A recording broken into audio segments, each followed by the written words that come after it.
ಬಿಸಿಲಿನ ಬೇಗೆಯಿಂದ ಕಂಗಾಲಾಗಿದ್ದ ಜನರಿಗೆ ಮಳೆರಾಯನ ಆಗಮನ ಸಂತೋಷವನ್ನ ನೀಡಿದೆ.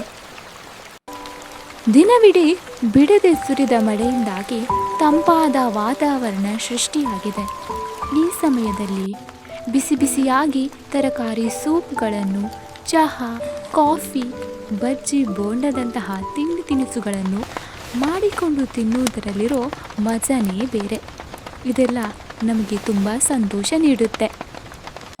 ನನಗಂತೂ ಈ ಸಮಯದಲ್ಲಿ ಬಿಸಿ ಬಿಸಿಯಾದ ಕಾಫಿಯನ್ನು ಹೀರುತ್ತಾ ನನ್ನ ನೆಚ್ಚಿನ ಸಂಗೀತವನ್ನು ಕೇಳಿಕೊಂಡು ಬಟ್ಟೆಗಳನ್ನು ನೇಯುವುದಂದರೆ ತುಂಬಾ ಇಷ್ಟ.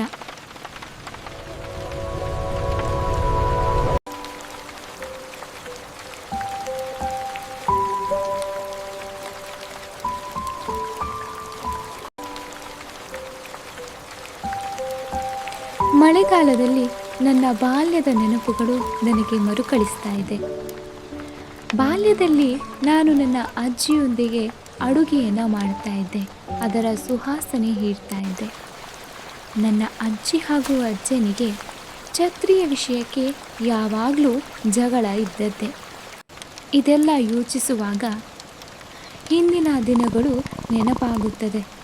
ಆದರೆ ಈಗ ಅದು ಬರೀ ನೆನಪುಗಳಷ್ಟೇ. ಆ ದಿನಗಳಲ್ಲಿ ನಮಗೆ ಮೊಬೈಲ್ ಫೋನ್, ಇಂಟರ್ನೆಟ್ ಯಾವುದೂ ಇರಲಿಲ್ಲ. ಅಜ್ಜ ಅಜ್ಜಿ ಮನೆಯಲ್ಲಿರುವಂತಹ ಸಂಬಂಧಿಕರೇ ನಮ್ಮ ನೆಚ್ಚಿನ ವಸ್ತುಗಳಾಗಿದ್ದರು. ಆದರೆ ಈಗ ನಾವು ಅವರೊಂದಿಗೆ ಬೆರೆಯುವುದು ತುಂಬ ಕಡಿಮೆಯಾಗಿದೆ. ನಮ್ಮ ಮನಸ್ಸಲ್ಲಿ ಅದೆಷ್ಟೋ ಭಾವನೆಗಳಿದ್ದರೂ ಕೂಡ ಅದನ್ನು ಸಂಬಂಧಿಕರೊಂದಿಗೆ ಹಂಚಿಕೊಳ್ಳಲು ಸಾಧ್ಯವಾಗದೆ ಗಿಡಗಳೊಂದಿಗೆ ಹಂಚಿಕೊಳ್ಳುತ್ತೇವೆ.